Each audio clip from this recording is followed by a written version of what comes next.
Bonjour, bonjour la famille, ici BME pour vous servir et pour transitioncrue.com. Alors j'espère que vous vous portez à merveille, gravement bien, grièvement bien et redoutablement bien. Alors là, je suis à mon 55e jour de monodiète de raisin.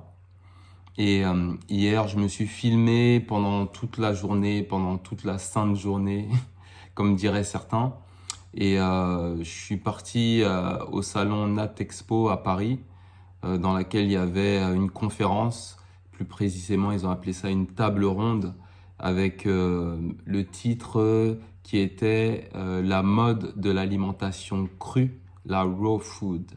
Donc dans cette table ronde étaient conviés Éric Viard de Biovie et Virgile de Saveurs Crues. Donc je les ai rencontrés, j'ai un peu échangé avec eux, j'ai filmé l'ensemble de la conférence et c'est ce que je vais vous partager là. Et en même temps, je me suis filmé dans mon petit périple voilà, du matin jusqu'à la conférence. Je suis parti acheter ma petite caisse de raisin pour mon 54e jour, parce que hier c'était le 54e jour.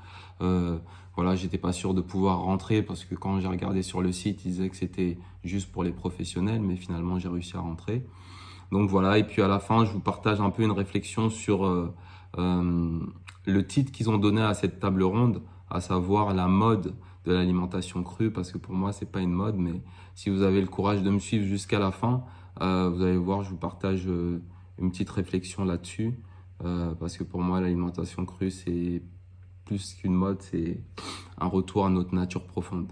Bon, bah, j'espère en tout cas que vous allez suivre jusqu'au bout et que vous allez apprécier. Et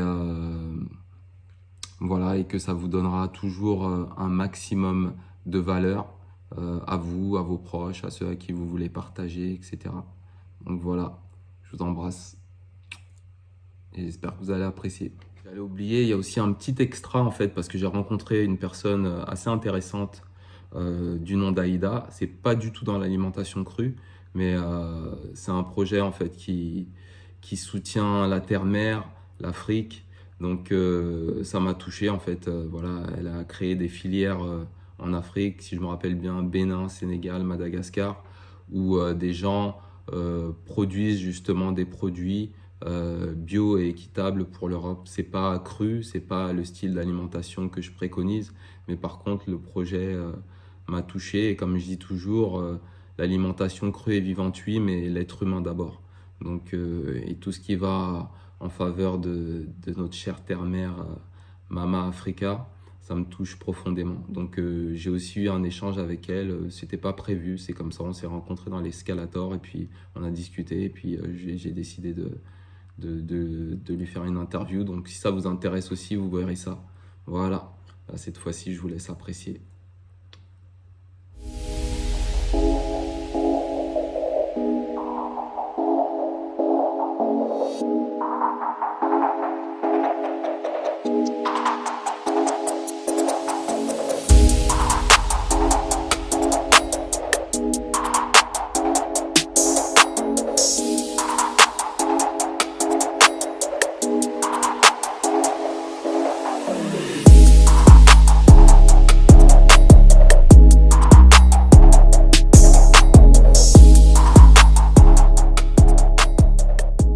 Jour 53 la famille.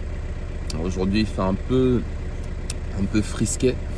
Là aujourd'hui il y a un salon au parc des expositions à Villepinte et du coup c'est avec des exposants professionnels. Normalement j'ai pas le droit d'y aller. Je vais essayer de m'introduire, de m'immiscer. J'ai trouvé 2-3 passe-passe, on va voir hein, si ça passe justement. Et en fait pourquoi je vais là-bas, c'est parce que surtout il y a une table ronde sur l'alimentation crue, sur la raw food. Ah, mince, je voulais mettre un peu de beurre de karité là. Il est littéralement congelé quand je vous dis qu'il fait frisquet. Donc ouais, donc je disais que je voulais aller je vais y aller. On va voir si je peux rentrer. Parce que normalement, c'est pour les professionnels. Je suis pas un professionnel, moi. Je suis un amateur. Et voir un peu si je peux aller voir un peu ce qui se dit concernant la conférence sur l'alimentation crue. Parce que voilà, on peut toujours apprendre un petit truc. Bonjour, ça va? Et on peut toujours apprendre quelque chose voilà, lors d'une petite conférence. Des fois, une phrase, ça peut changer la donne. Donc voilà, je vais voir ce qui s'y dit, puis voir un peu ce qu'ils exposent. Voilà. Puis là, je vais aller racheter une caisse de raisin, parce qu'en fait, je me sous-estime, je crois, ces derniers temps.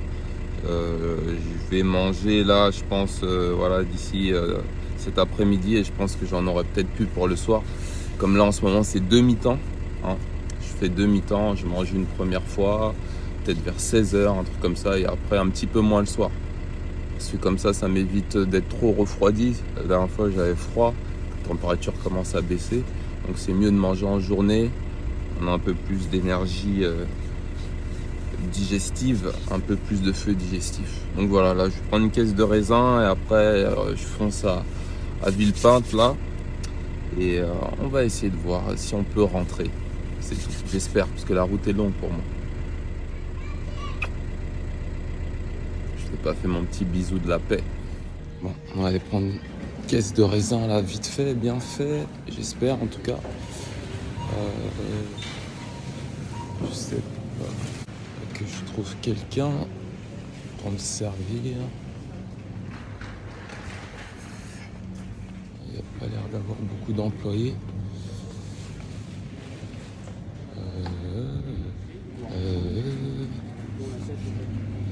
Bonjour, je vous embête encore, je suis désolé. Je sais pas si vous avez du raisin encore aujourd'hui. J'en ai pris hier, mais j'aurais dû prendre. Ouais. Maëlys, est-ce qu'il reste du Red Job derrière?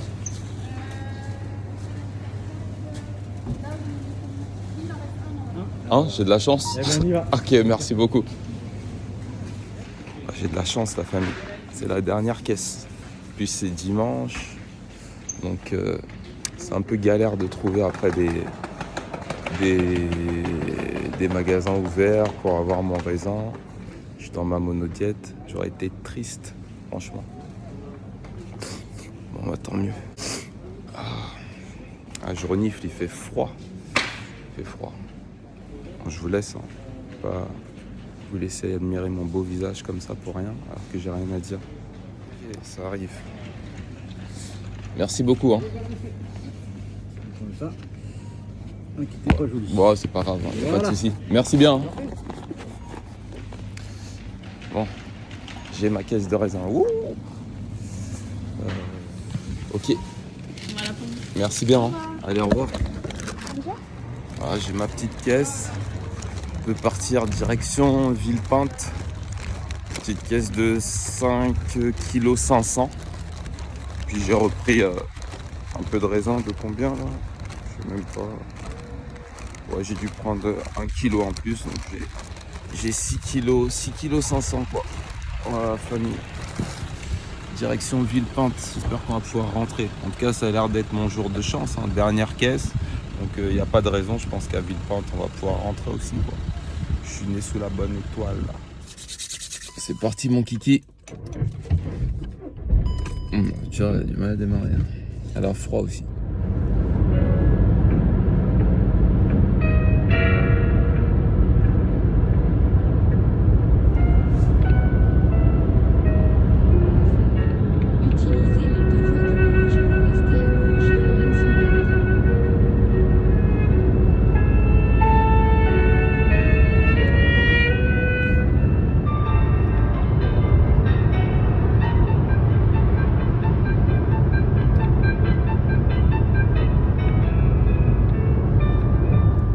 Je viens prendre un ticket là, j'arrive sur le parking, je suis un peu perdu.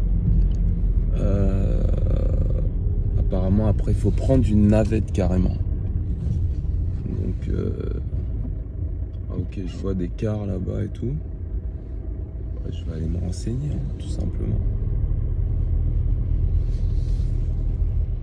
c'est le parking.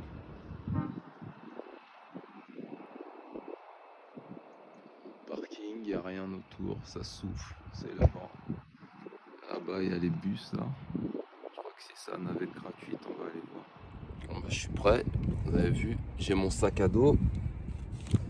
J'ai mon petit raisin à l'intérieur. Toujours, on est dans la cure de raisin. Puis bah voilà, on va aller au bus là, on va voir un peu ce que ça donne. J'espère que je vais pouvoir rentrer. Normalement, j'ai pas le droit. Je vois plein de professionnels, ils sont avec leurs costards, leurs jeans. Bref, on sent que c'est des commerciaux. Moi, j'ai rien à voir. Je suis avec mon survêt, avec ma caméra. Ils vont dire, mais qu'est-ce qu'il fout là, celui-là? Mais bon, on va aller voir ça. Ça devrait le faire. La famille, je suis installé dans le bus là. On attend que le bus démarre. Puis bah, voilà, on va y aller. Tranquille. La famille, on y est. Nax Expo, je sais pas quoi. Nat Expo, voilà, Nat Expo. Voilà. On va voir si on va me laisser rentrer ou pas, s'ils vont vérifier si je suis un professionnel ou pas. On va voir ça. Bon, à tout de suite. À l'intérieur, j'espère. Bonjour, excusez-moi, il y a une table ronde sur l'alimentation crue, je sais pas où ça se trouve. Si vous pouvez me renseigner. Merci. Ça s'appelle comment? C'est une table ronde en fait apparemment sur l'alimentation crue, c'est à 13h. C'est notre exemplaire, mais allez. C'est un nom spécifiquement Non, j'ai pas un nom spécial parce que je vois que justement c'est tellement grand là. Oui, C'est ça le truc. Alors non, je sais pas du tout. Donc peut-être demander sinon au commissariat général qui est en dessous. C'est en dessous, eux ils se connaissent mieux. Oui. D'accord. C'est en bas à gauche. En bas à gauche, ok, je vous remercie. Hein. Bon, c'est géant la famille. Apparemment ils savent pas où c'est. Donc regardez, c'est vraiment géant. Il y a à manger et à boire comme d'hab, hein, vous vous doutez. On va aller voir en bas.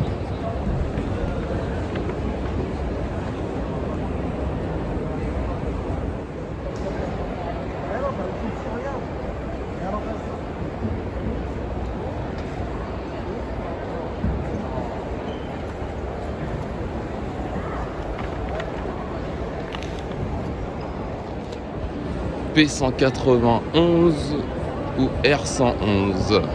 Bon, il est déjà bientôt 13h, on va essayer d'arriver à l'heure. Je sais même pas comment on se déplace ici. On va voir tout ça. C'est pour ça que je suis honoré qu'un salon comme Nat Expo propose une table ronde sur ce sujet aujourd'hui. Donc nous principalement on est sur ce secteur-là, sur deux axes, sur les graines germées, sur les algues. Donc en fait ce sont les deux axes qui nous tiennent à cœur, et donc l'alimentation vivante c'est globalement une alimentation qui est à base, sur base végétale, avec en plus la dimension crue, donc la dimension non transformée.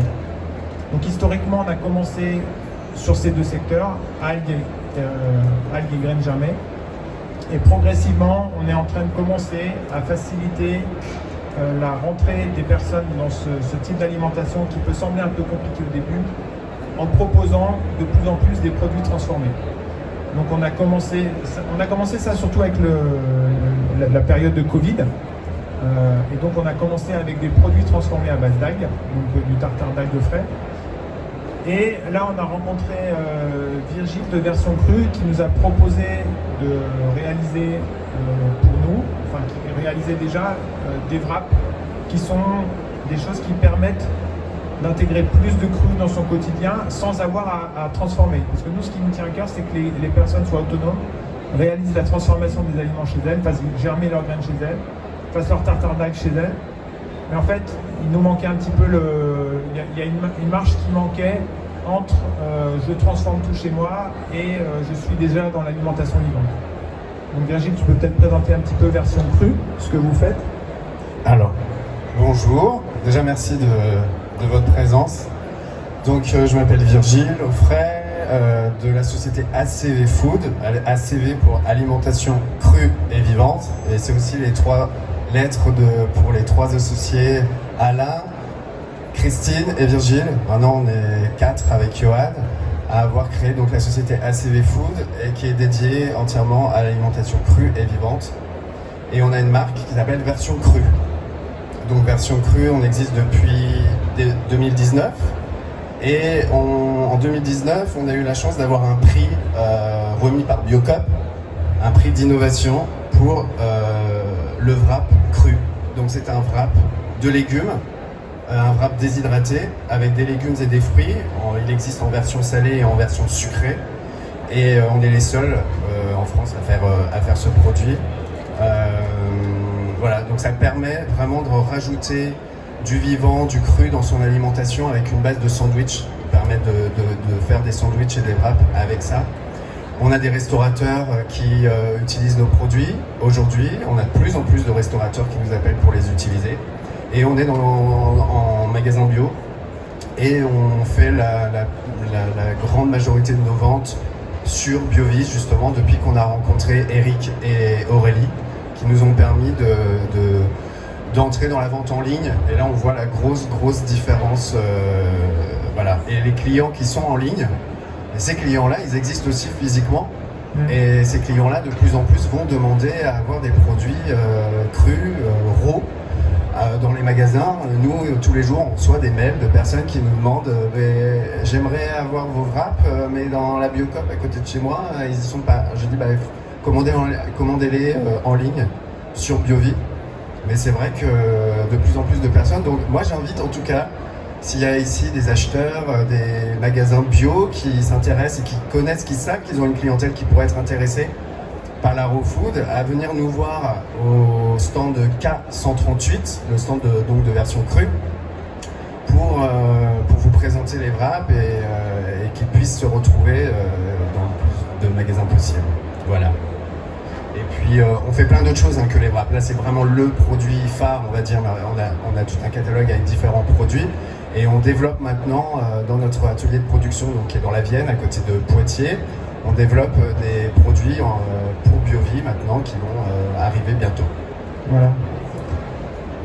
Alors pourquoi l'alimentation vivante et quel est l'intérêt de l'alimentation vivante? En fait, moi je suis intimement convaincu, et je fais partie des précurseurs en France sur cette thématique-là, je suis intimement convaincu depuis 20 ans qu'on va vers ça de toute façon. C'est inéluctable. Il y a 25 ans, quand j'étais étudiant, j'ai eu un diplôme en agrotropical, donc j'allais manger au restaurant U. Impossible d'avoir un plat végétarien ni même vegan. Et aujourd'hui, ma fille de 5 ans qui va à la cantine, elle a un repas végétarien une fois par semaine. Donc on va vers ça de toute façon. C'est une certitude, c'est quelque chose que j'observe. Et quel est l'intérêt de l'alimentation vivante? Donc l'intérêt principal, c'est qu'en fait, les modes de transformation de l'alimentation vivante sont des modes de transformation qui ajoutent des nutriments aux aliments. Alors que les modes de transformation traditionnels, comme la cuisson haute température, la friture, la cuisson au micro-ondes, sont des modes de transformation qui retirent des nutriments. Et en alimentation vivante, on fait le contraire, on va choisir des modes de transformation qui vont sublimer les aliments. Donc sur la germination, vous avez de nombreuses vidéos, il y a des photos qui passent sur la germination. La germination, c'est un mode de transformation qui rend les aliments plus digestes.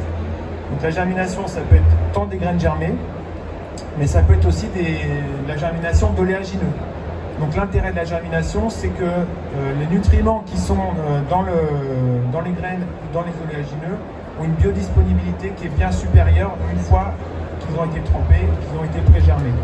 Donc ça, en fait, ça facilite le travail digestif et ça donne plus d'énergie au corps pour se consacrer à d'autres choses. Vous avez la lactofermentation, qui est un des modes de transformation de l'alimentation vivante, qui apporte aussi, qui crée des nutriments. Comme dans la germination, c'est un mode de transformation très respectueux, qui apporte des nouveaux nutriments qui n'existaient pas avant qu'on commence ce mode de transformation. Donc c'est un mode de transformation aussi très respectueux. Dans ce que fait Version Crue, il y a la déshydratation. Donc on fait de la déshydratation à basse température qui va respecter donc la température, c'est 42 degrés en général. Et donc on ne va pas avoir de dégradation des aliments qui sont thermolabiles, donc c'est-à-dire qu'ils sont, enfin pardon, pas des aliments, des nutriments thermolabiles qui sont détruits par la température. Donc c'est un mode de transformation qui va donner l'intégralité des nutriments qui étaient présents dans les aliments tout au début.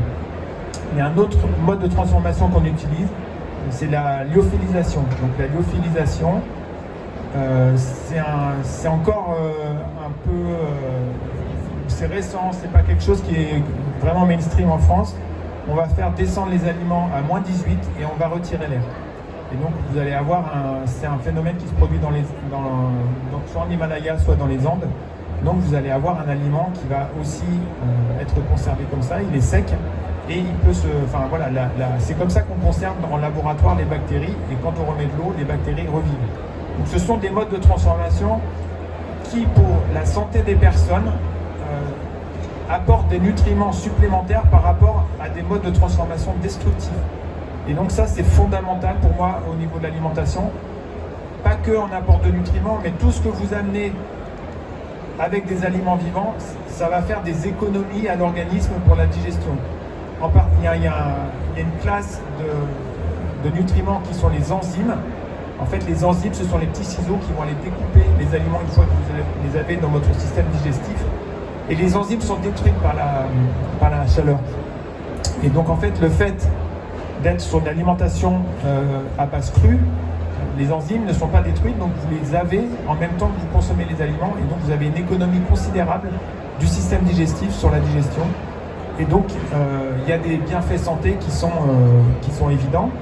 Alors, par rapport à des approches industrielles, forcément, on est sur je ne vais pas dire sur de l'hyper frais, on est sur des choses qui sont quand même, où il y a beaucoup de transformations qui doivent se faire à la maison. Donc on essaie de trouver des systèmes comme fait version crue, d'avoir des wraps qu'on peut avoir à domicile, parce qu'il y a des fois on doit aller faire un pique-nique, des fois on n'a pas tout le temps de faire des préparations, de faire des jus de légumes, de faire des germinations. Donc là, le titre un petit peu de la table ronde, c'était le futur, je sais plus ce que c'est. Les nouvelles stars nouvelle star, des rayons bio. Des rayons bio. Et donc vous avez les graines germées, les algues, ça a le vent en poupe. En tout cas, les algues, il y a une consommation d'algues qui a été multipliée par 10 en 15 ans à peu près. En France, les algues, c'est pareil, c'est beaucoup d'algues. Vous avez pas mal de photos d'algues qui défilent. Les algues, c'est une de mes passions. On a la chance en France d'avoir un des biotopes les plus propices à la récolte d'algues sauvages. Et tout autant, c'est très très peu exploité. Vous allez en Asie, ils ont des fermes aquacoles dans lesquelles ils font pousser les algues. Parce que vous allez à n'importe quelle épicerie du coin, il y a des condiments à base d'algues. C'est complètement créé dans la culture, c'est des aliments qui sont très intéressants au niveau nutritionnel, mais qui sont complètement sous-exploités en France. Et en tout cas, nous, on voit que les algues, les graines germées, les aliments déshydratés, basse température, tout ce qui est le basse température devient de plus en plus populaire, et ça devient un argument publicitaire qui est maintenant utilisé sans qu'il y ait de label, de logo ou de position officielle qui soit prise par les instances publiques dessus. En tout cas, c'est quelque chose qui devient de plus en plus populaire et de plus en plus intéressant. Et les produits lactofermentés dont tu parlais, qui arrivent de plus en plus dans les magasins bio? Les produits lactofermentés non pasteurisés. Donc vous avez sur le salon plusieurs producteurs de produits lactofermentés non pasteurisés, parce qu'en fait c'est juste un problème technique, ça existe. Et donc ça c'est pareil, au niveau digestif, vous avez un réensemencement de la flore intestinale qui est vraiment très intéressant. Donc ça c'était pour... Voilà, donc en fait, nous on est un petit peu à cheval là au niveau de ce qui se passe au niveau du marché. Nous pendant 12 ans quasiment, on a vendu que des produits bruts en invitant les personnes à transformer au maximum chez elles, à faire germer, à faire des pâtés végétaux, à faire des cuirs de fruits, à faire des wraps. Mais on se rend compte qu'aujourd'hui ça devient de plus en plus tendance, et on se rend compte qu'on a aussi besoin de faciliter l'accès au grand public à ces produits-là. Donc c'est pour ça que on collabore avec Virgile. Et la tendance, on la voit nettement sur Internet, sur les réseaux sociaux.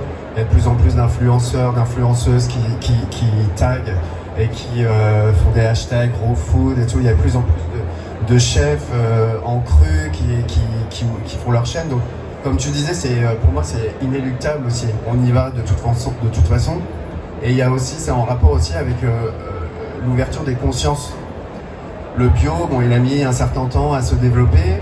Aujourd'hui, voilà, si Natexpo, 20 ans après, est devenu un salon aussi important, c'est que le bio, les gens ont pris conscience que c'était meilleur, en tout cas, de manger bio, pour plein de raisons, que de manger non bio. Et bien, les gens vont aussi maintenant, c'est un niveau de conscience, on va passer, c'est bien de manger bio, mais si vous mangez bio, vous mangez tout hyper cuit, transformé, cuit au micro-ondes ou des choses comme ça, en fait vous avez perdu vraiment toute la qualité nutritionnelle et le produit, s'il était bio, en fait il n'y a plus vraiment beaucoup d'intérêt. Et c'est pour ça qu'après, l'étape d'ensuite, c'est de réaliser, de se rendre compte qu'en fait le produit il est bio, ok, il est de super qualité, mais en plus ça va être après la transformation, c'est de se dire maintenant on va le manger cru et vivant. On va essayer de conserver tous les nutriments, toute la qualité nutritionnelle du produit. Et nous, c'est ce qu'on fait avec version crue. C'est-à-dire, nous, alors, 42, tu parlais tout à l'heure de 42 degrés, c'est vrai, c'est la limite scientifique. On va dire, les scientifiques, on dit, voilà, c'est 42 degrés. À partir, au-delà de 42 degrés, on commence à altérer la qualité nutritionnelle. Nous, on fait tout à 40. Voilà, parce que il y a deux écoles différentes. Il y a une école à 42, il y a une école à 45. Donc, comme les scientifiques eux-mêmes ne sont pas d'accord entre eux, on a décidé, nous, de tout faire à 40. Comme ça, on est en dessous des 42, et voilà. Donc, c'est un petit peu plus long. Alors, évidemment, ça demande du temps de déshydrater. Faire un wrap cuit de blé ou de maïs avec juste de la farine et de l'eau, ça va demander 2 ingrédients et 20 minutes 1 minute de cuisson. Nous, c'est 15 heures. Voilà, pour faire un wrap. Mais on sait qu'au bout des 15 heures, on a tous les nutriments, les enzymes dont tu parlais, Eric, qui sont hyper importantes, les vitamines, les minéraux, tout est conservé. Et on a fait des analyses, il n'y a pas de perdition, c'est-à-dire que la qualité nutritionnelle de notre produit avant déshydratation et après déshydratation, c'est exactement la même. Voilà. Donc ça c'est voilà, on est un peu à l'envers des facilités industrielles où on va rechercher le rapide, le facile, qui ont été initiés. Moi j'avais un papa qui était boulanger et lui voilà, il a vu les taux de gluten augmenter dans le temps parce que ça facilite la préparation de la pâte pour les boulangers sous pression des industriels. Là on est complètement à l'envers. On est sur des modes de transformation qui sont beaucoup plus longs, qui demandent plus de temps, qui demandent plus d'organisation. Mais en même temps, moi ce que j'apprécie là-dedans, c'est qu'il y a aussi un rôle social où dans la famille, on va être amené à faire les préparations avec d'autres membres de la famille. On va découvrir En fait, les gens, ils ont l'impression qu'on mange que de la salade et des tomates, mais en fait, on s'éclate, on fait des préparations en permanence. Enfin, c'est quelque chose, c'est un univers qui est voilà, pas complètement exploité en France. En tout cas, c'est un mouvement qui est venu d'Europe de l'Est à la base dans les années 70, qui est reparti sur la côte en Floride et qui est en train de revenir en France en ce moment. En tout cas, parce qu'on est au pays de la gastronomie. Donc voilà, donc moi, par rapport à cette approche d'alimentation vivante, par rapport à l'approche santé, parfois on a souvent des gens qui nous demandent mais est-ce que vous mangez 100% cru? Quel est l'intérêt de manger 100% cru? Est-ce qu'on doit être à 100% cru? Moi je déconseille fortement ce type d'approche. Ce que j'invite les personnes à faire et les gens qui ont des magasins à proposer des produits basse température ou peu transformés, c'est de commencer petit à petit à introduire ça en plus de l'alimentation traditionnelle. Par exemple, remplacer des fromages au lait avec des fromages véganes, faire des graines germées régulièrement, remplacer des wraps par des wraps de blé avec des wraps qui sont faits avec des légumes, voilà, et d'autres graines. Donc ça, c'est des choses qui sont intéressantes, c'est de progressivement introduire ça dans son alimentation et voir ce qui se passe au niveau du corps. Et au niveau du corps, il se passe des trucs. Il se passe des trucs, et en fait, on n'a pas forcément conscience de ce que c'est l'état de pleine santé. Et on s'accommode souvent de petits, je sais pas comment dire, des petits inconvénients de santé, qu'on a l'habitude d'avoir mal à la tête de temps en temps. On se réveille le matin, la tête dans le cul, on a des boutons sur le dos, on a des règles douloureuses. C'est des choses qui, pour nous, peuvent faire partie de la normalité de la vie du quotidien. Et en fait, quand on est sur ce type d'alimentation qui En fait, c'est une alimentation écolo parce qu'elle fait faire des économies au corps. Enfin, le corps économise tout un travail digestif qu'il n'a pas à fournir. Et donc, il peut se consacrer à autre chose, il peut se consacrer à plus de nettoyage, à mieux se défendre contre des maladies, etc. Donc, voilà, et donc le conseil qu'on donne, c'est aux personnes qui souhaiteraient tenter l'expérience, c'est de progressivement introduire dans leur alimentation plus de cru. Donc nous, chez BioVie, qu'est-ce qu'on fait? On vend des produits bruts, on vend beaucoup de produits autour des algues, des graines germées. On est une maison d'édition aussi, on édite des ouvrages au niveau national sur l'alimentation vivante et la parentalité. On est les éditeurs d'Irène Grosjean, par exemple, qui est naturopathe, qui est très connue en France, qui aujourd'hui a 92 ans, et qui, quand on est en randonnée avec elle, ça fait 50 ans qu'elle est au cru, elle est devant nous, on n'arrive pas à la suivre, elle est juste hallucinante, elle fait encore du saut en parachute, elle fait du trampoline, de la balançoire. Enfin, c'est une personne complètement hors norme. On est éditeur et d'autre part on propose aussi des formations en ligne de 2 à 3 heures à la cuisine. Donc et on a mis ça en place avec le Covid. Il y a des formations qu'on vend 10 € pour 2 ou 3 heures de cuisine. Vous avez entre 25 et 30 recettes. Parce que pendant le Covid, on savait que les gens étaient à la maison, ils avaient du temps. On s'est dit tiens, c'est une bonne opportunité pour qu'ils modifient leurs habitudes alimentaires. Donc on a mis en place toute une série de webinaires sur la déshydratation. Le wrap. Voilà, les wraps. Voilà. Sur la déshydratation, sur les graines germées, sur les apéros crus, sur les algues, sur comment est-ce qu'on fait en famille pour des petits, sur les plantes qu'on peut récolter à la maison. Vous voyez là, on fait par exemple des noris crus. Voilà, là c'est des photos avec des graines germées. Donc en fait, c'est quelque chose qui est facile à rentrer dans l'alimentation. Moi, je connais des personnes qui, du jour au lendemain, pour des problèmes de pathologie, se sont dit, bon, il faut que je change mon alimentation et que j'aille vers ce type d'alimentation parce que j'ai une maladie, j'ai peu de temps devant moi, donc je dois me dépêcher. Donc ça, c'est des cas particuliers. Mais par contre, voilà, dans ces cas-là, ça peut être un peu compliqué, mais nous, on invite vraiment les personnes à tester. Et moi, personnellement, la première raison pour laquelle je vais vers ce type d'alimentation, c'est que c'est magnifique. Il y a beaucoup de couleurs. C'est beau. Voilà, les goûts sont sublimés et moi, j'ai du plaisir au quotidien. Donc, c'est possible d'inclure ça dans son alimentation. Et ne serait-ce que si vous voulez commencer, pas à faire des graines germées, mais vous pouvez commencer avec quelques barquettes de graines germées que vous achetez toutes prêtes au magasin bio. Et après, vous pouvez faire germer vos graines à la maison, quoi. Voilà ce que j'avais à dire. Toi, qu'est-ce que tu as pu observer comme tendance quand tu as commencé à aller dans les magasins bio? Pour toi, c'est encore sur les plateformes bio, c'est encore un petit peu tôt?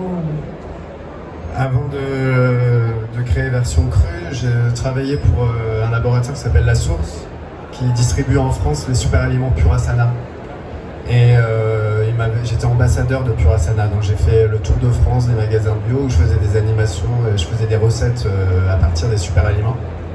Et donc du coup, après 2 ans avoir fait ça, je voyais, en fait, j'ai commencé à voir les magasins bio qui commençaient à développer des rayons crus, un petit peu confidentiels, quoi. C'était par-ci par-là, mais ça commençait à venir. Là, on était en 2016-2017.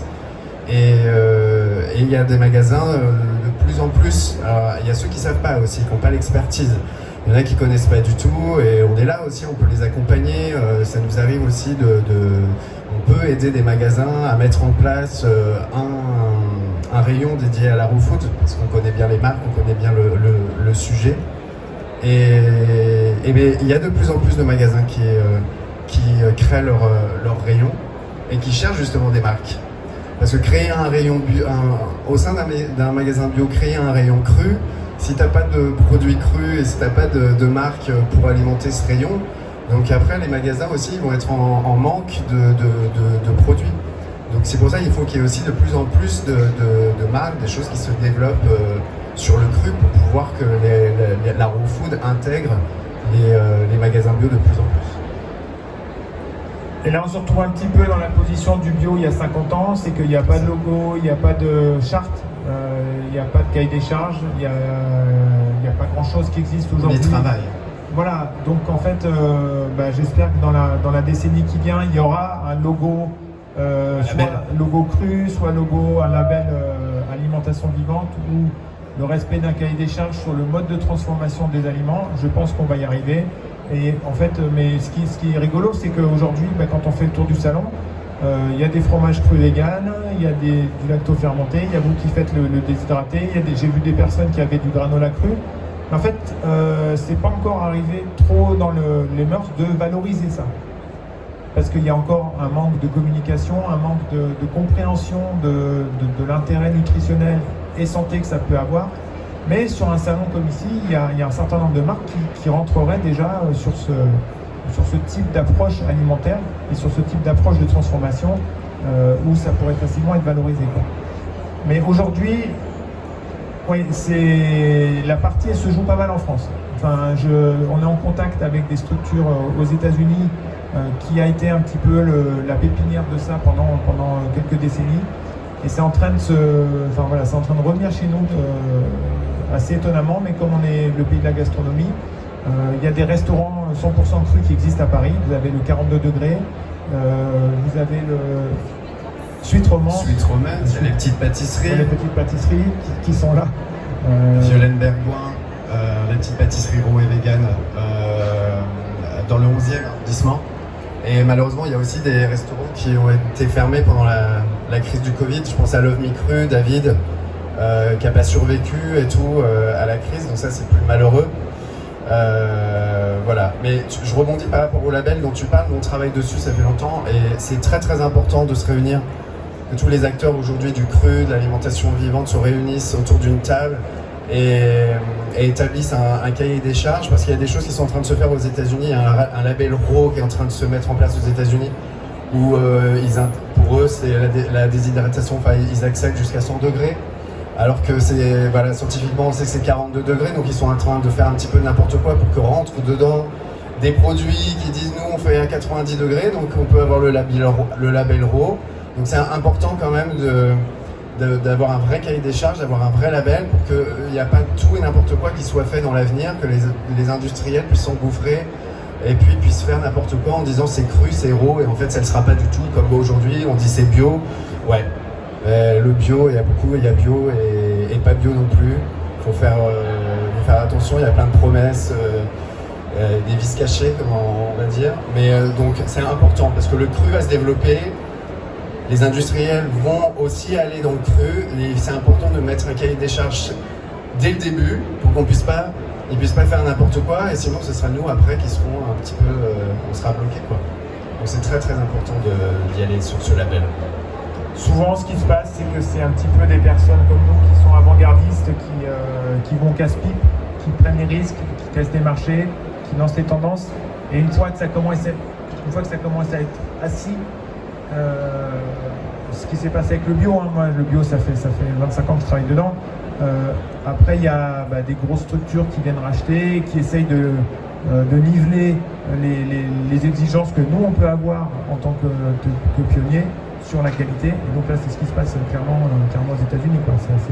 Mais c'est un petit peu l'histoire de beaucoup de choses qui sont lancées par des pionniers et qui après sont récupérées par des structures plus importantes, quoi. Alors je ne sais pas si on peut répondre peut-être, je ne me rends pas compte de la question.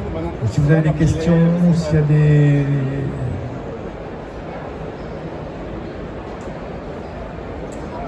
« 30 minutes, moi je peux parler encore, mais s'il y a des personnes qui ont des questions à poser, qui ont des choses à évoquer sur ce type de... Je ne sais pas si c'est approprié là, mais tout à l'heure, il y a quelqu'un qui nous a parlé des différents régimes. Notamment du régime cétogène, etc. Peut-être même si les wraps, par exemple, après ça peut correspondre aux gens qui veulent vraiment manger de l'alimentation vivante, mais aussi même ceux qui commencent par manger sans gluten, vegan, cétogène, voilà. Mais notre wrap, en fait, il s'adapte à tous les régimes. Et il s'adapte aussi bien aux gens qui mangent donc bio, sinon on ne serait pas ici, les gens qui mangent cru, sans gluten, les végétaliens, vegan, puisque le wrap il n'a aucun produit animal, au régime cétogène, qui doit être sans céréales du tout et riche en glucides. Pauvre en glucides, pardon, excuse-moi. Et paléo aussi, où il n'y a pas du tout de céréales dans le régime paléo. Donc en fait, nos produits, ils s'adressent vraiment à tous les régimes. Donc c'est pas forcément aux crudivores. On peut avoir un régime paléo et puis intégrer le wrap. Le wrap, aujourd'hui, on est parti nous sur le wrap parce que je me suis rendu compte que c'était le produit le plus simple pour manger cru et vivant quand on n'a pas une alimentation vivante à 100%. On achète les wraps, on garnit, on met ce qu'on veut dedans, on a des restes dans le frigo. On n'est pas obligé de faire un truc élaboré. Alors après, ce qui fonctionne très bien, c'est la sauce un peu crémeuse, genre un guacamole, un tartare d'algues, une tapenade, des choses comme ça, avec des légumes lacto-fermentés et des graines germées.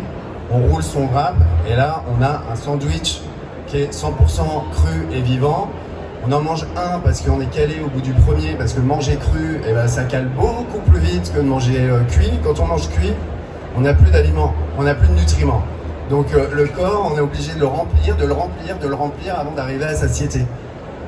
Quand j'ai commencé à vendre les wraps sur les marchés, au début, j'avais des clients qui venaient et ils me disaient c'est incroyable, d'habitude quand on fait un wrap de blé ou de maïs normal, on en mange 2. Donc là, on est parti sur le principe de s'en faire 2 aussi, ma femme et moi. Sauf qu'on en a mangé qu'un chacun. Au bout du premier, on n'avait plus faim. Et c'est parce qu'ils étaient calés, en fait, c'est parce que là, il y a tous les nutriments sont présents, en fait. Et on est rassasié beaucoup plus vite que quand on mange cuit et dévitalisé. Et puis, tu parlais de capital santé, vitalité, tout ça, on s'en rend compte au quotidien. On n'a pas du tout la même vitalité quand on mange vivant que quand on est des êtres vivants. Moi, j'aime bien rappeler qu'on est des êtres vivants, il n'y a qu'avec de la vie qu'on peut faire de la vie. Voilà, c'est pour ça que je voyais Aurélie, tu as le micro, tu voulais parler. Moi, j'ai une question à poser, c'est alimentation crue, ça veut dire que je mange tout le temps froid? Non, pas toujours. On fait, par exemple, l'hiver, grâce à Irène, dont tu as parlé, qui nous a formés aux soupes crues. Donc l'hiver, on fait des soupes crues, mais chaudes. Voilà, elles sont chaudes, mais elles sont crues, elles ont tout préservé. En fait, on l'a fait au blender, tout simplement. On mixe les ingrédients au blender. Au moment de mixer la soupe, on la mixe avec de l'eau chaude. On fait une soupe, et par contre, il faut la boire tout de suite. C'est sûr que ça va se refroidir rapidement, mais au moment de la consommer, on fait des soupes crues, chaudes, c'est super. C'est juste super bon. On rajoute des graines germées dedans aussi, et ça suffit. Et on se rend compte, en fait, qu'on est nourri. Et c'était amusant, dans notre village, il y avait la fête de la soupe, dans le village où on habite à côté de Nîmes. Et à la fête de la soupe, en fait, tout le monde venait faire sa soupe. Nous, on était les seuls à venir avec des aliments, en fait. Et en fait, tout ce qu'on faisait, c'était qu'on préparait, on avait un blender des aliments et on faisait la soupe au fur et à mesure. Et en fait, c'est tout à fait possible en hiver de manger chaud et cru, et c'est réconfortant. Et en hiver, nous, on n'a aucun problème, quoi. Moi, j'ai pas de difficulté en hiver à manger. Oui, on peut faire des purées. Des purées, ouais. On peut faire plein de choses. En fait, on va rentrer bientôt dans cette phase où les gens vont réaliser que manger cru et vivant, c'est pas manger que de la salade. Parce que voilà, nous on fait des wraps, mais aussi on fait des pâtes, des fonds de pizza par exemple. Voilà, c'est un produit qu'on fait qui s'appelle la crute. C'est un fond de pizza cru. Et tout le monde n'a pas. Alors, quand on cuisine, il y a beaucoup de personnes qui cuisinent, qui vont faire les fonds de pizza ou les wraps chez eux. Mais on n'a pas toujours le temps. Il faut du temps, il faut de l'organisation, il faut des heures de déshydratation. Donc c'est sympa, on ouvre le sachet, on a le fond de pizza, on le garnit et ça c'est super. Voilà, donc on va développer de plus en plus de produits. Mais c'est vrai que notre spécialisation, c'est la déshydratation parce que la déshydratation, ça permet de conserver le produit très très très longtemps, sans stérilisation, sans pasteurisation, on a des DDM de plusieurs mois. Enfin, c'est vraiment génial. Et c'est pour ça aussi que c'est l'avenir. Tout à fait. Pour moi, l'avenir, il y a deux choses. Il y a d'une part les magasins qui vont rentrer davantage de produits transformés pour faciliter la transition des personnes vers une alimentation classique, d'une alimentation classique vers une alimentation davantage crue. Et mon autre rêve, moi, c'est que dans les restaurants, dans 5 ans, vous ayez l'option crue. C'est-à-dire qu'actuellement, vous avez l'option végétarienne, souvent, dans des restaurants. Par rapport à il y a 10 ans, il y en a beaucoup plus. C'est-à-dire qu'on a le petit V, c'est-à-dire qu'on va dans n'importe quel restaurant, on peut avoir l'option végétarienne. Et que dans 5 ans, en ayant formé des chefs, en particulier en France, et en ayant formé des chefs de restaurants classiques, pour qu'ils ajoutent sur leur carte une option raw ou une option crue, on puisse, et moi je serais le premier content, parce que quand je vais au restaurant, je n'ai pas forcément ce qui me convient. Donc qu'il y ait une option crue, qu'on puisse consommer et qu'il soit facile pour le chef à faire. Et accessible, et qu'il ne soit pas quelque chose de... Une pizza crue, ça peut être un peu compliqué au début. Mais c'est pas que de la salade, et effectivement il y a des options qui sont assez simples pour des chefs à faire, et moi ça c'est le grand projet des années à venir, c'est de pouvoir former des chefs de restaurants dans le pays des restaurants, donc de la gastronomie internationale, à ce qu'il y ait une option crue sur les cartes des restaurants, quoi. Ça c'est un petit peu l'objectif. Je rêve pas d'une chaîne de restaurants crus, parce que pour moi c'est la deuxième étape. La première étape c'est de l'intégrer au quotidien, que ce soit plus facilement accessible dans les magasins, plus facilement accessible dans les restaurants. Après, nous, on est un petit peu sur le sommet de l'iceberg à faire que du 100%, mais l'idée elle est un petit peu là-dessus pour que ça rentre plus dans la consommation générale.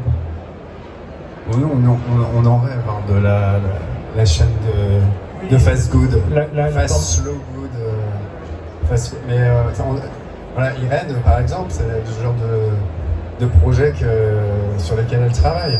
De mettre partout en face de l'enseigne au grand M jaune, une enseigne qui soit l'antithèse, voilà, en alimentation crue et vivante. Mais on y viendra.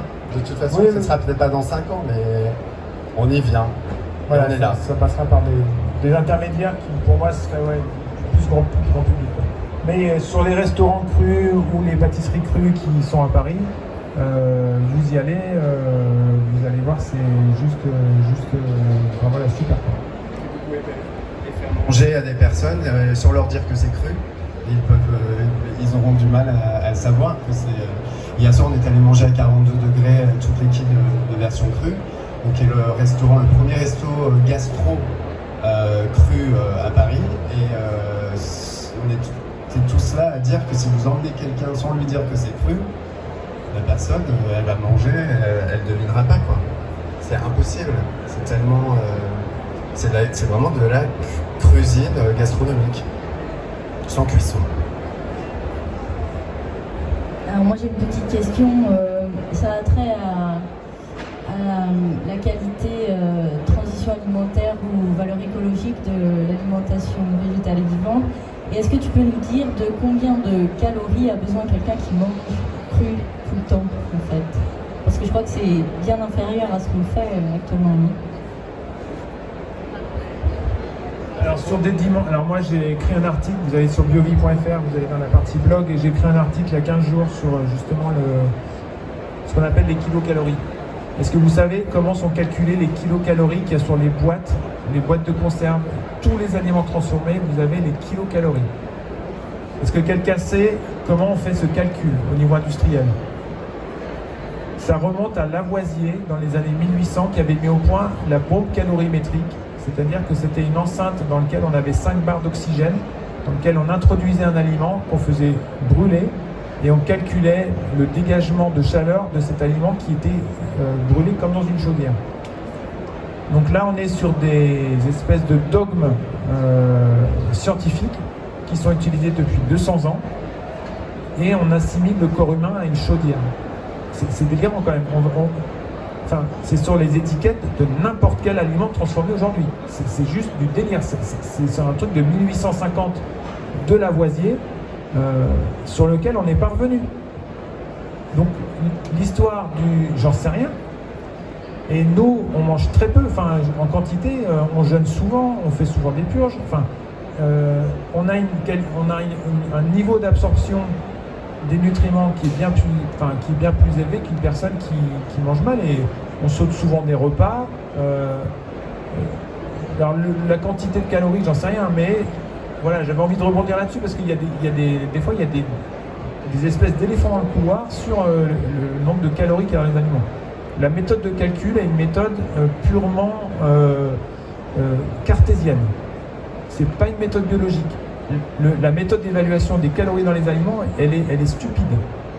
Elle a été faite il y a 200 ans de cette façon-là, elle n'a pas été revue aujourd'hui, on oublie complètement les process biologiques qui sont derrière, la façon dont les cellules optimisent les aliments. C'est une méthode qui est héritée de René Descartes, qui est quelqu'un qui pour moi a emmené notre pays sur un mode de pensée cartésien et qui fait qu'aujourd'hui on est sur un mode de pensée cartésien en France. On est sur les lipides, glucides, protéines, on est sur le nombre de kilocalories qu'il y a sur les boîtes. Et c'est aberrant. Moi j'ai pris, alors je sais pas, tiens, j'aimerais bien la montrer. Je vais essayer de la retrouver. J'ai pris une photo de l'énergie qui est dégagée par une graine germée de tournesol. Ça c'est un mode de... Par exemple, ça c'est un mode d'évaluation de la qualité nutritionnelle des aliments qui n'est pas du tout pris en compte. Non, je ne dois pas l'avoir là.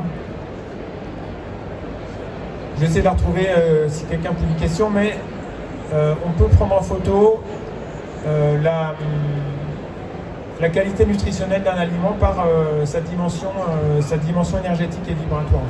Et c'est ça en fait, en alimentation vivante, c'est ce qu'on appelle l'énergie subtile. Donc là, on rentre plus dans la spiritualité que de la nutrition. Mais ça, c'est des choses qu'on intègre en même temps qu'on intègre des aliments crus. En fait, c'est ce que j'appelle moi l'énergie vitale. Mais en France, au pays de Descartes, on n'en parle pas beaucoup. Mais en tout cas, ce niveau d'énergie vitale, si vous prenez des aliments qui sont cuits dans une cocotte minute, et si vous prenez des aliments qui sont crus, le micro-ondes ou la cocotte minute, ça va souffler de l'énergie vitale, ça va juste la dégager, il n'y aura plus. En fait, je pense que le corps se nourrit en premier d'énergie vitale et après de nutriments. Ça, c'est moi à titre personnel. Je cherchais cette photo-là, c'était un truc à dire pendant ce temps-là. Oui, tu disais, on n'en parle pas beaucoup d'énergie vitale en France, mais dans les pays asiatiques, par exemple, tout ce qui est Qi, Chi, Prana, enfin voilà, on en parle beaucoup. Il y a encore du chemin, nous, avant de nous ouvrir à toutes ces dimensions-là. Donc non, moi non plus, je pourrais pas répondre vraiment à ta question parce que c'était pas des choses nous qu'on prend en fait en compte. On est obligé de les faire calculer pour les avoir sur l'étiquette, puisque c'est des normes. Et c'est des normes qu'on trouve complètement obsolètes, complètement dépassées et que voilà. Oui. Voilà, là vous avez une photo Kirlian. Donc Kirlian, c'est un russe, c'est une méthode de mesure qui a été mise au point en Russie. Donc c'est des pays qui fonctionnent pas du tout comme nous, qui n'ont pas les bases cartésiennes comme nous, qui fonctionnent avec d'autres protocoles, où on va avoir en premier recours à la médecine naturelle, à la médecine traditionnelle avant la médecine moderne. Donc le couple Kirlian, dans les années 70, a mis au point une méthode photographique de mesure de l'énergie vitale des aliments. Et donc là, moi j'ai galéré, j'ai mis 2 ans à trouver un appareil pour prendre ce type de photo, mais là c'est une photo de graines germées de tournesol. Donc le tournesol, c'est une des graines que je préfère, moi, qui est excellentissime. Et donc là, vous avez l'énergie qu'émet un aliment, une graine germée en l'occurrence. Donc une graine germée, pour moi, ça a été classé par Edmond Bordeaux-Sekeli, qui a écrit La vie biogénique, qui a classé les aliments en plusieurs catégories. Vous avez les aliments biogéniques, qui sont ce type d'aliments. Ce sont des aliments qui vont apporter de la vitalité, apporter de l'énergie au corps. Vous avez des aliments biostatiques, qui sont des aliments qui sont plutôt neutres, et vous avez des aliments biocides. Et donc les graines germées sont classées dans les aliments biogéniques. Et donc là, voilà, vous avez... Donc ce type d'approche en France n'est pas reconnu au niveau scientifique, malheureusement. Parce que pour moi, ce serait bien plus intéressant d'aller mesurer la vitalité d'un aliment avec ce type d'approche photographique qu'avec des kilocalories qui sont brûlées dans une bombe calorimétrique de la voisine. Mais ça, c'est pour peut-être dans quelques années. Mais moi, je m'amuse à faire, faire ce type de photos. Ouais, venir. J'ai confiance. Les choses vont ça avance dans le bon sens. Est-ce qu'il y avait d'autres questions? Je sais pas. Oui. Vous avez dit que vous voulez développer plus de produits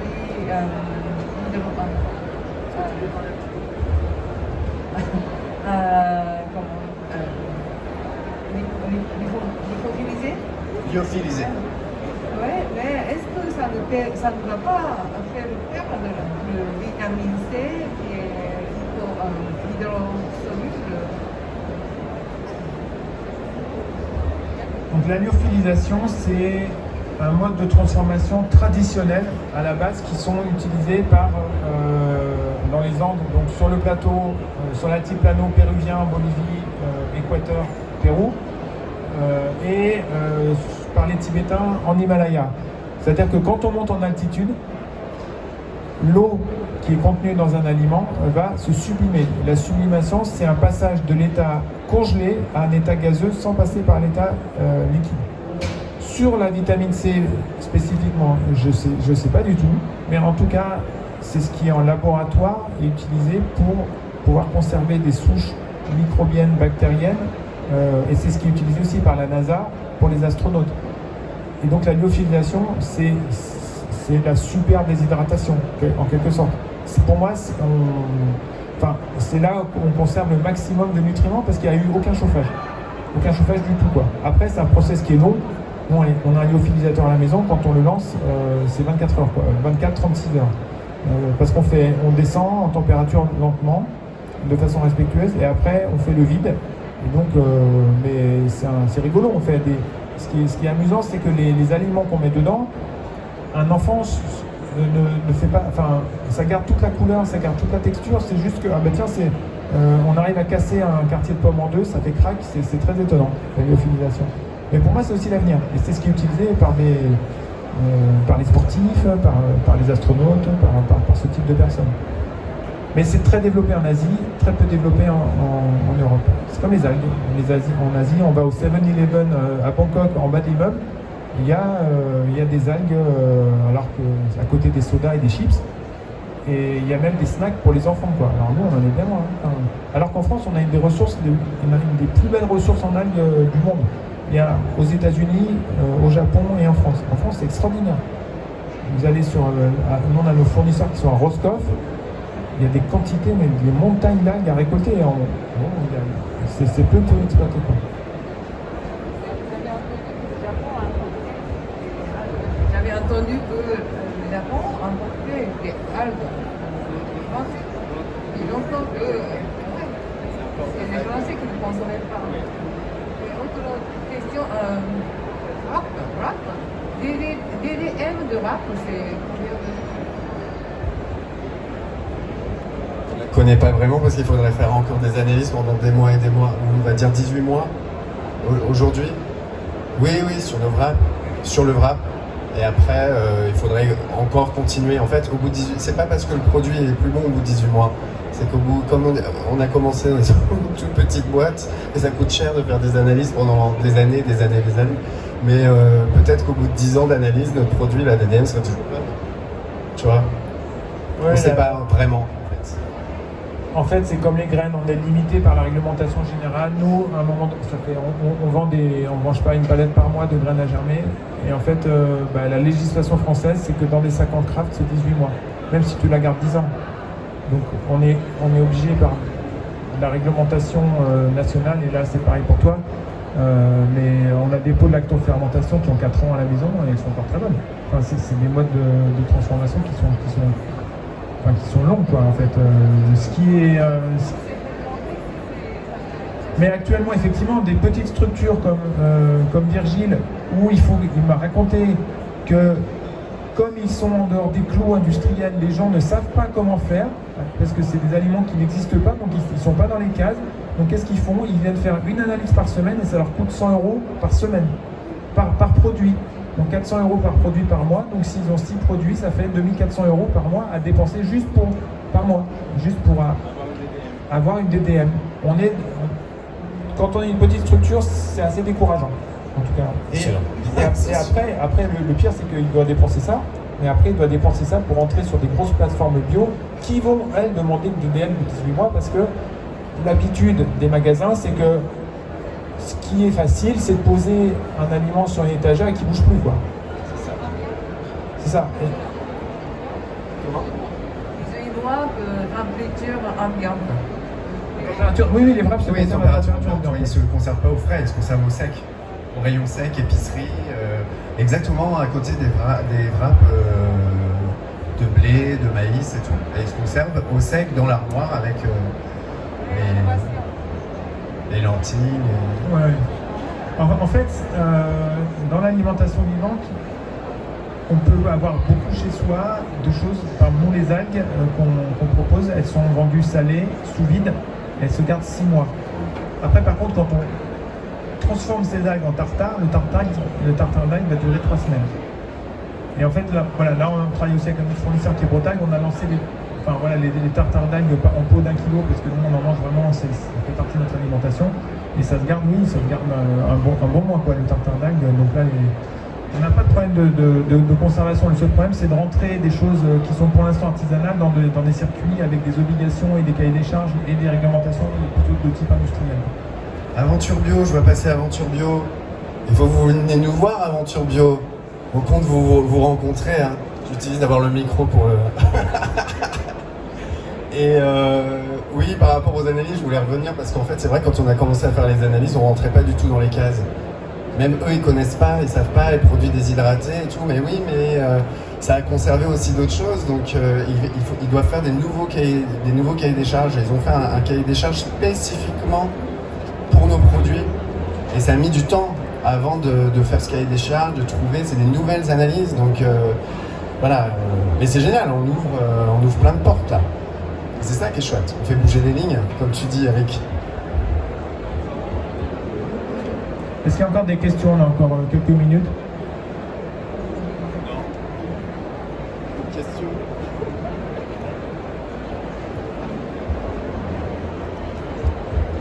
Est-ce qu'on peut considérer la congélation comme un mode de conservation adapté à l'alimentation vivante? Alors je dirais oui. Et je dirais oui parce qu'on peut congeler des ovules et du spermatozoïde et faire des enfants une fois qu'on les a décongelés.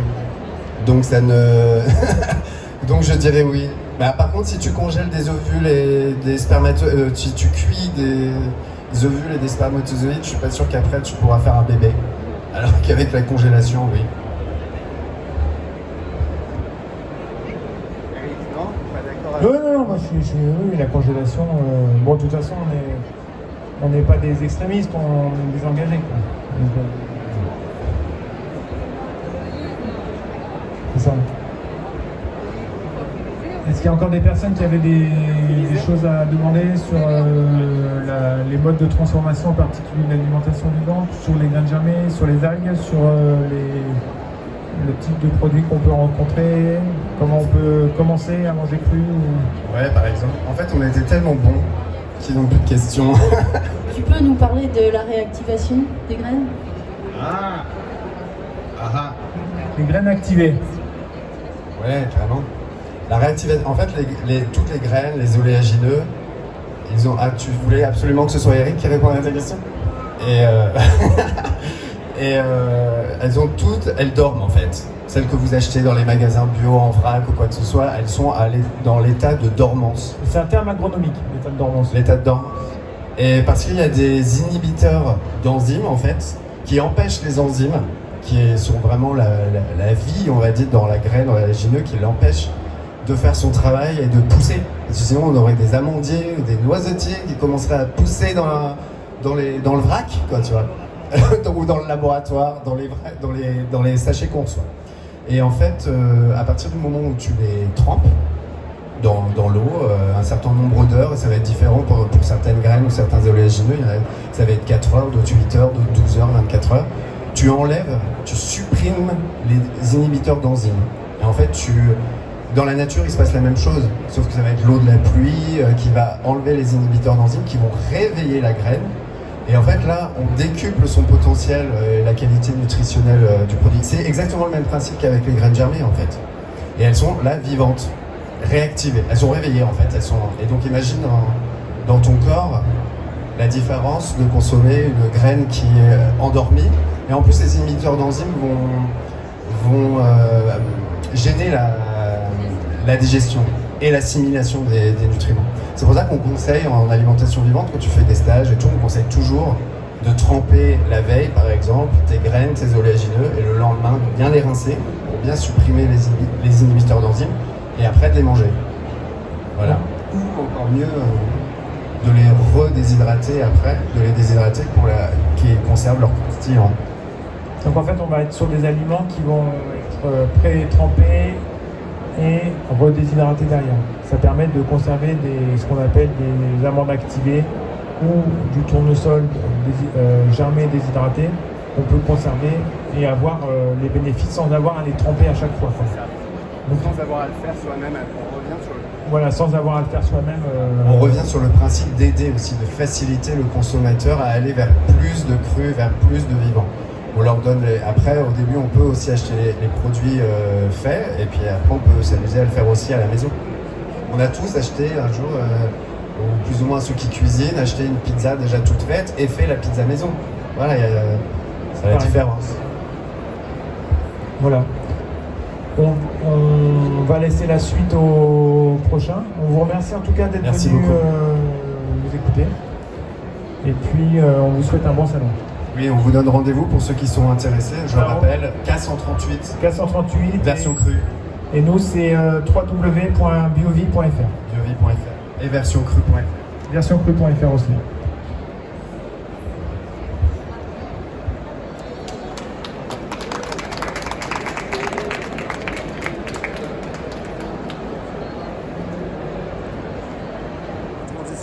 Voilà, pour Transition Crue, voilà la famille, c'est avec Virgile. Version crue, transition crue, donc on est dans le cru.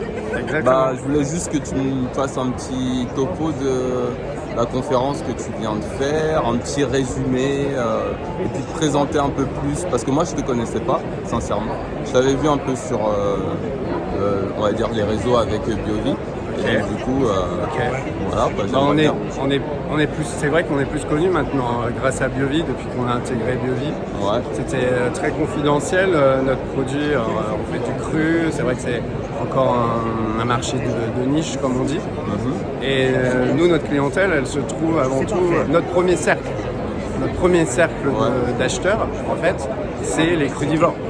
Si nous, on n'arrive pas à convaincre déjà ceux qui mangent cru, comment tu vas convaincre ceux qui sont pas crus? Moi j'ai pris un sachet, donc je vais te donner le verdict. Ah ouais, mais fais une vidéo après pour dire que tu aimes ou que tu aimes pas, comme ça, c'est pour être sûr. Mais je pense que tu manges et tout, tu le prépares, ça va être sympa.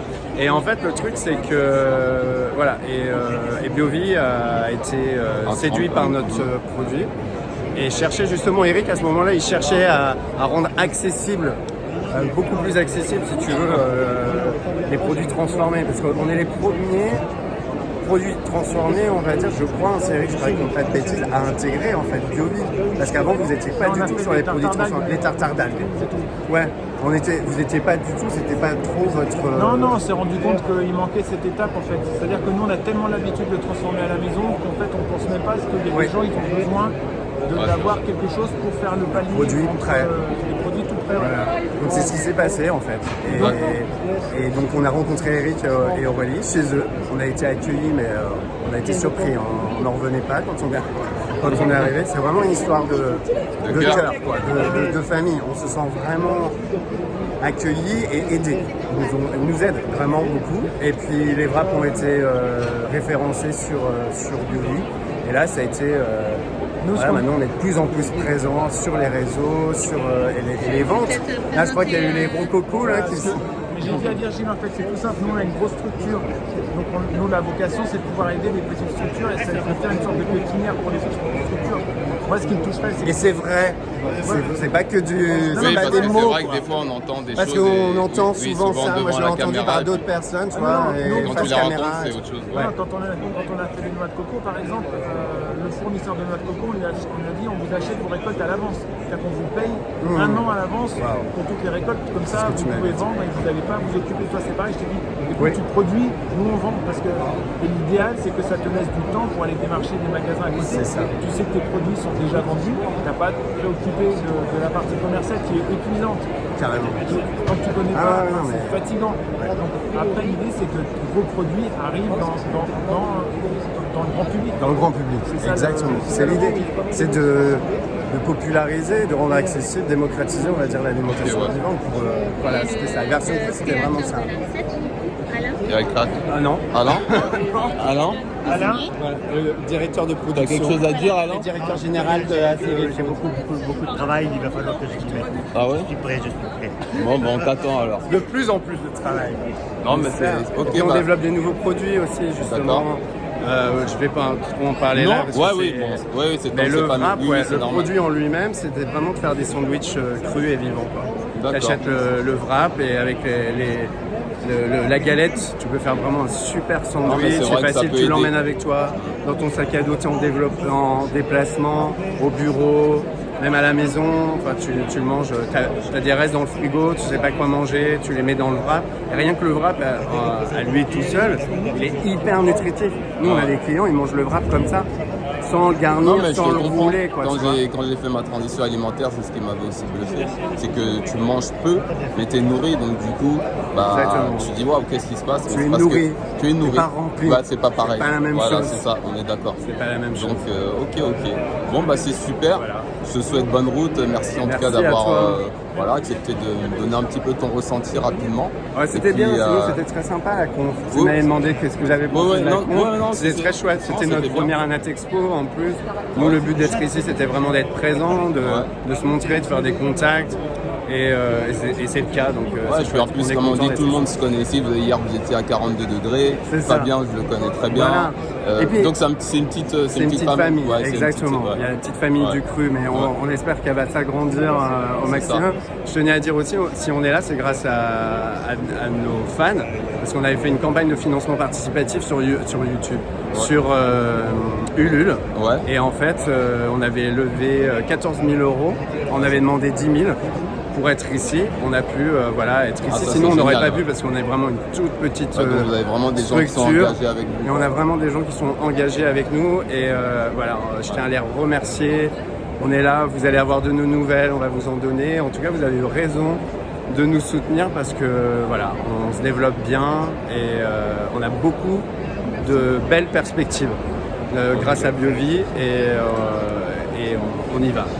On est là. C'est super. Ok. Merci. Merci à toi. Et puis une prochaine, de toute façon, bonne route, on va se recroiser, c'est sûr. On va se recroiser, c'est sûr. Voilà la famille, finalement, mission accomplie. Comme je vous l'avais dit au début, je ne savais pas si j'allais pouvoir rentrer ici, mais en fait, c'est pas tellement difficile en soi. Ils ne vérifient pas que ce soit des professionnels ou pas. Mais c'est cool, puisque comme d'habitude, j'ai rencontré des gens assez ouverts, assez sympas. Et c'est toujours des contacts. Et puis, le monde est petit. Hier, ils étaient chez mon ami Fabien au restaurant 42 degrés. Et apparemment ils se sont régalés, donc voilà, tout le monde se connaît un petit peu et voilà, chacun fait son petit chemin et puis on se retrouve toujours à certains endroits comme celui-ci. Donc voilà la famille, c'était la journée à Natexpo. Je vous avoue qu'il y a plein de choses ici, plein de magasins ou d'enseignes en tout cas, mais bon. C'est pas trop ce qui m'intéressait, moi c'était de venir rencontrer des personnes et surtout des personnes qui parlent d'alimentation crue et d'alimentation vivante. Toujours dans mon jour 53 de monodiète de raisin. On va aller sur le 54e jour ce soir ou tout à l'heure. Pardon, merci. Et donc voilà. Donc c'est bon, je rentre à la maison. J'ai vu ce que j'avais à voir, dit ce que j'avais à dire, rencontrer les personnes que j'avais à rencontrer. Et puis voilà, allez. Donc voilà la famille, je vous disais que c'était fini, mais en fait en montant l'escalator, j'ai rencontré Aïda, voilà, donc tu vois, je connais même pas encore le prénom. Et donc on a juste discuté rapidement et elle m'a dit qu'elle importait en fait de filière africaine des produits en France. Et franchement, c'est pas cru, vous me connaissez, moi c'est le type d'alimentation dont je fais la promotion.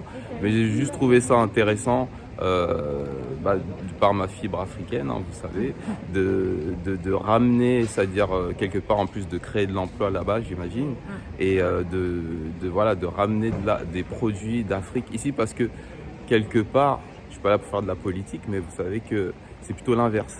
C'est toujours l'Afrique qui prend d'ailleurs, qui prend d'ailleurs, comme s'ils n'étaient pas capables de produire alors qu'ils ont tout, ils sont assis sur de l'or là-bas. Et c'était un moyen de vous montrer que la preuve en est et que ça existe. Donc Aïda, j'ai déjà beaucoup parlé, dis-moi un petit peu le nom de votre entreprise ou de votre société, ce que vous faites, où vous êtes implanté, peut-être comment vous est venue l'idée, tout ça par exemple. Comment nous est venue l'idée? C'était il y a 30 ans en fait, c'était autour d'un... Ah, il y a 30 ans. Ouais. Ah oui, d'accord. C'est une société qui a quelques années. Après, les produits bio sont plus récents. D'accord. Mais en tout cas, les fondements de la société, de l'entreprise, qui est vraiment donc Racine, le nom de l'entreprise. En plus, j'aime bien le nom Racine. C'est un bon. On trouvait ça sympa. Franchement. En fait, on fait des ponts entre l'Afrique et la France, et on fait en sorte que la culture culinaire de l'Afrique ne soit pas perdue en fait une fois arrivée en France. Donc le but, c'est vraiment ça, que chaque personne issue de la diaspora africaine puisse retrouver les produits qu'elle a l'habitude de consommer en fait ici en France. Et pour cela, on a développé des filières en Afrique et on est implanté au Bénin, au Sénégal et à Madagascar. D'accord. Donc voilà. Et il y a une spécificité d'aliments par pays où ils produisent tous les mêmes? Non. Qu'est-ce que vous avez En fait, au Sénégal, par exemple, on va avoir des produits plutôt issus du Sahel, type du mil, du sorgho, tout ça. On ne fait pas de sorgho, non. Mais on va faire du bissap, d'accord. De l'hibiscus, on fait du piment. Et du coup, l'hibiscus, excuse-moi de te couper, là, il est cru plus ou moins, il n'est pas transformé. Oui, il est séché quoi. Il est séché? Ouais, ah bah voilà, ça peut rentrer dans mon... Je connais pas du tout. ouais, c'est bien. Ouais. Non, okay. Mais il est juste séché en fait. Ouais, d'accord. Ensuite, au Bénin, on va avoir plutôt des produits type des racines en fait. Donc on va avoir du manioc, de la patate douce, on va avoir aussi de la banane plantain. D'accord. Donc ça c'est sur le Bénin, et à Madagascar on va avoir des fruits, du sucre. Ok, ça me correspondrait pois, plus.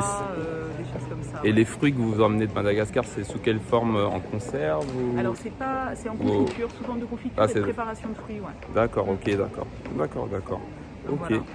Bon voilà. Et non, mais c'est vrai qu'on fait des farines, notamment tout ce qui vient du Bénin, là, les farines de patates douces, farine de manioc. C'est des farines qui, pour le coup, là, on part sur un produit qui est juste séché, effectivement. D'accord. Et ensuite, une fois qu'il est bien sec, on va le broyer, en fait, pour en faire de la farine. D'accord. Simplement. Donc, on est sur des farines naturellement sans gluten, etc. Et le but, c'est vraiment d'aller valoriser toutes ces filières africaines. C'est super, donc ça. on les a toutes fait passer en bio. C'est pour ça, je vous dis, on a commencé il y a 30 ans, mais en fait, de façon plus récente, pour créer de la valeur, continuer à créer de la valeur, on les a fait passer en bio, ces filières équitables. Et en plus de ça, on est en train de les faire passer en bio et équitable. D'accord. On embauche, Racine, c'est une centaine de personnes dans le monde. On a à peu près 30% de l'effectif qui est ici en France. D'accord. Et 70% de l'effectif qui est implanté au Bénin, au Sénégal et à Madagascar. Ah bah, bravo. On est vraiment sur... alors c'est une société française, mais pour le coup avec des impacts en local qui sont extrêmement forts, et ça fait partie vraiment de l'ADN de la société, c'est vraiment d'aller promouvoir les filières africaines et le produit traditionnel africain. Ok.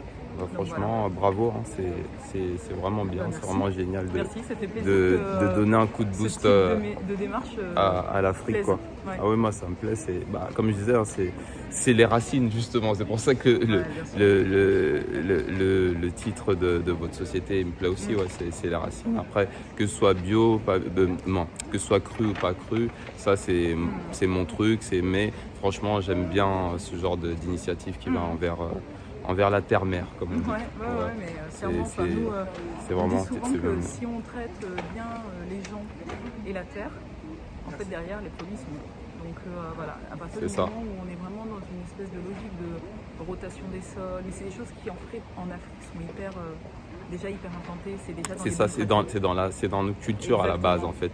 C'est-à-dire la nature, remercier un arbre avant d'aller... l'arracher ses feuilles ou lui demander, toutes ces choses-là en fait. Donc effectivement, ça c'est très enraciné chez nous, il n'y a pas de mal à ce que ça se fasse, et effectivement c'est là où on n'est plus dans de l'alimentation, j'allais dire scientifique, on est peut-être dans un côté un peu plus spirituel, mais chez nous c'est important, et bon, je pense que c'est important un peu pour beaucoup de monde maintenant, parce qu'il y a pas mal de choses qu'on commence à comprendre, je pense. Ok. Donc merci pour cette petite interview éclair. Franchement, c'était sympa. Clair. Et puis Moi, moi, je j'irai perdu. jeter un œil. Et puis voilà, même si c'est pas mon type d'alimentation, je soutiens à 100% toutes les démarches qui vont vers l'Afrique. C'est vraiment génial. Ok, voilà. Super. Allez, merci à toi, Aïda. Et puis à une prochaine. À une prochaine. Bon, cette fois-ci, je pense qu'on est bon.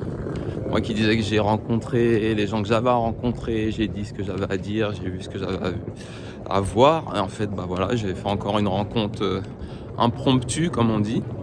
Donc effectivement, c'est pas du cru, mais je trouvais la démarche intéressante. Voilà, le fait de dynamiser un peu la terre-mer, le continent. Et puis c'est une démarche aussi qui est équitable, qui va dans le sens de la vie quelque part. Donc c'est intéressant, même si c'est pas du cru, je suis quelqu'un qui reste ouvert à l'être humain d'abord, comme je le dis souvent. Cru oui, mais l'être humain d'abord. Voilà la famille, on rentre à la maison, on rentre au bercail et ma foi ce fut une journée assez bien remplie en rencontres et en bonne énergie quoi. Les gens que j'ai rencontrés aujourd'hui, que ce soit Aïda, que ce soit Virgile, Aurélie, Viard et Eric. Donc voilà, c'est vraiment une bonne journée remplie. J'aime avoir ces énergies-là dans mes journées. Voilà.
Au bercail, je n'ai même pas enlevé le bonnet ni le manteau. Je voulais profiter un peu des rayons de soleil, vous savez déjà. Et en fait, sur le chemin, j'avais une petite réflexion par rapport à la conférence qui a eu lieu là tout à l'heure. Parce que le titre, c'était, si je ne me trompe pas, la mode de l'alimentation crue ou la mode, entre parenthèses, la mode de la raw food, quoi. Et ça me dérangeait un peu ce titre-là parce que malgré que, avant que j'aille plus loin dans ma réflexion, j'allais dire que c'est un titre normal parce on était dans une exposition, j'allais dire grand public, c'était pas une exposition spécialisée dans l'alimentation vivante, dans l'alimentation crue, mais je me suis dit la mode de l'alimentation crue ou de la raw food, ça me dérange parce qu'en fait, pour moi, comme pour Eric Viard, Aurélie Viard, pour Virgile, tous ces gens que vous avez entendus et vus par rapport à la conférence, c'est pas une mode et c'est un choix en fait. Et pour beaucoup de personnes qui réclament aujourd'hui plus d'alimentation vivante, plus d'alimentation crue dans leur quotidien, je pense pas non plus que ce soit une mode. Donc après, ils ont peut-être trouvé un titre pour attirer les foules entre guillemets, où ils ont mis ce qui pouvait se mettre sous la dent comme titre, mais ça me dérangeait parce qu'en vérité, c'est pas une mode, c'est juste un retour à notre nature profonde, comme j'ai l'habitude de dire. Un retour à ce pourquoi on est fait, en tout cas au niveau alimentaire. Et c'est pour ça que ça marche en fait. C'est pas une mode. Après, mode, effectivement, parce que comme le disait Eric pendant la conférence, à chaque fois qu'il y a des mouvements avec des gens qui sont des pionniers, qui inventent des choses, c'est toujours récupéré, effectivement. Et récupéré pour être dilué, en fait. Pour être vraiment on retire toute l'essence en fait de ce qui avait été fait au début. Donc c'est pour ça que en fait, mode, oui, pour ces gens-là qui vont récupérer, mais sinon l'alimentation crue, c'est pas une mode. En fait, c'est juste un retour naturel des choses. Les gens sentent que c'est l'alimentation pour laquelle ils sont faits, c'est l'alimentation avec laquelle ils fonctionnent le mieux. Ils entendent de plus en plus de témoignages, ils voient de plus en plus de gens autour d'eux qui sont vraiment rayonnants de santé, de bonne humeur par rapport à cette alimentation, et ça les questionne en fait, tout simplement. Donc c'est pas une mode en tant que telle, même si, comme je le dis, dans un salon de cette ampleur, effectivement, c'est un titre qui était sûrement approprié, mais je tenais à amener cette réflexion. En fait, je réfléchissais sur la route et tout, et je me disais, mais pourquoi la mode? C'est pas une mode en fait. Et c'est un peu à l'image de ce dont on a parlé pendant la conférence, quand on parlait des noix et des graines qui sont en dormance. En fait, c'est juste que la plupart des gens, ils sont en dormance. Et cette alimentation crue, en fait, elle vient les réveiller. Okay, elle vient les hydrater pour qu'ils puissent germer à l'intérieur d'eux cette vie et cette réflexion et cette compréhension qu'en fait, il nous faut une alimentation vivante parce que c'est notre nature profonde. Donc en fait, on est comme des noix, comme je disais, comme des graines qui étaient en dormance avant d'adopter cette alimentation crue, et elle vient nous hydrater au sens propre comme au sens figuré. Donc c'est juste ça, les gens en fait, ils étaient en dormance et ils se réveillent. Mais en vérité, c'est pas une mode. Parce que j'en ai parlé tout à l'heure avec une des décisionnaires de la société Racine, là, qui est pas du tout dans l'alimentation crue, mais sa démarche m'a plu. Alors voilà, j'ai décidé d'échanger avec elle. Et on a échangé hors caméra, et tout le discours que je lui ai tenu, elle disait « Ah oui, c'est vrai. Les gens comprennent de mieux en mieux et de plus en plus que on s'est éloigné de notre nature, on s'est éloigné de ce pourquoi on est fait. Et finalement, il est temps et urgent de revenir à ce pourquoi on a été fait, à notre nature profonde, comme je me répète souvent à le dire.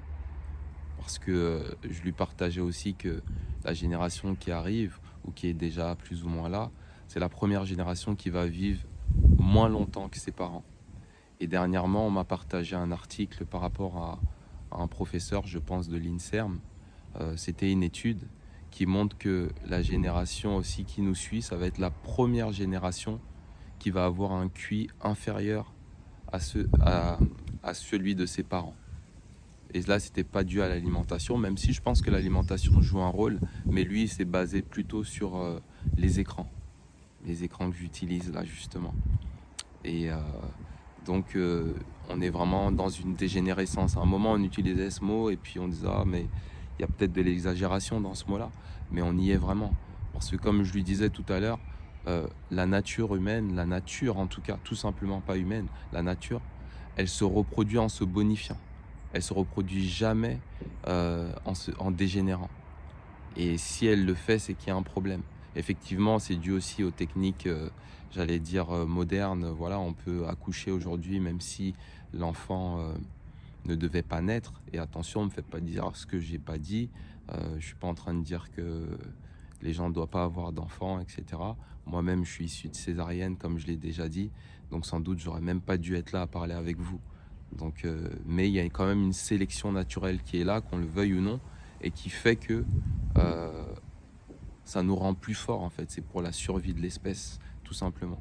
Et aujourd'hui, cette survie de l'espèce, quelque part, sans être alarmiste, parce que moi, au contraire, ça me rend en joie de partager tout ce que je partage avec vous, parce que ça montre que on peut aller autre part, on peut aller dans d'autres endroits, il y a d'autres moyens d'arriver à justement se régénérer et sortir de cette dégénérescence, mais c'est quand même une réalité.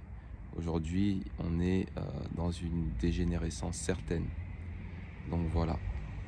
Donc je suis un peu sorti des clous comme d'habitude quand je parle, mais c'était surtout par rapport au fait que c'est pas une mode. Hein.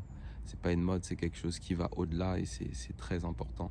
Voilà, pour notre corps physique, notre corps spirituel, notre corps émotionnel, pour voilà, tout ce qui est notre champ vital, tout ce qu'on ne voit pas aussi. C'est très très important en fait tout ça. Voilà, la famille, c'est ce que ça m'inspirait.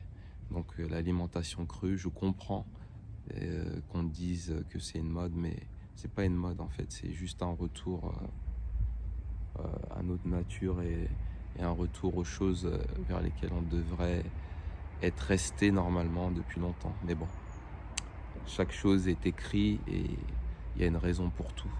Donc aujourd'hui, il s'agit juste de prendre le bon chemin pour ceux qui sont prêts et qui en ont envie. Voilà, tout simplement. Bon, assez parlé, maintenant je vais aller passer à ma 54e ration de monodiète de raisin. Je profite du moins de mètres carrés de soleil, il n'y en a plus beaucoup là au niveau de mon jardin. Et voilà, je vais me prendre mon petit raisin. Ça va être un plaisir encore une fois et je salive déjà. Voilà la famille. Je vous aime.